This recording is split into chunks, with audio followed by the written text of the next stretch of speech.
Welcome to our channel. Today we how to activate Octopart for sourcing EV charger controller components, detailed guide step by step clearly. To activate Octopart for sourcing EV charger controller components, begin by navigating to the Octopart website. If you don't have an account, create one by clicking on the sign up button. Fill in the required information, including once your account is created, log in using your credentials. After logging in, familiarize yourself with the Octopart dashboard. Use the search bar to enter specific components you need for your EV charger project. For instance, type in EV charger controller to see relevant results. Filter the results using the options on the left side of the page. You can filter by parameters such as manufacturer, price, and availability. Once you find a component of interest, click on it to view detailed specifications.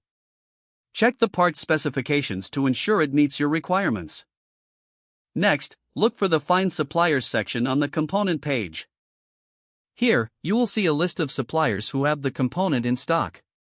Compare prices and shipping options from different suppliers. Once you select a supplier, click on their link to be directed to their website. Finalize your ordering process by following the supplier's checkout instructions. After placing your order, keep track of your shipment for timely updates. Return to Octopart anytime to search for additional components as needed. Make use of the Saved Searches feature for quick access to frequently sought parts. If you encounter any issues, visit the Help section for support and guidance. Utilizing Octopart effectively can streamline your sourcing process for EV charger controller components significantly. If the page does not load, refresh the browser or try again in a private or incognito window. Make sure you are using the correct email address, then retype it carefully to avoid small typos. If your password is not accepted, use the reset option and create a new strong password you can remember.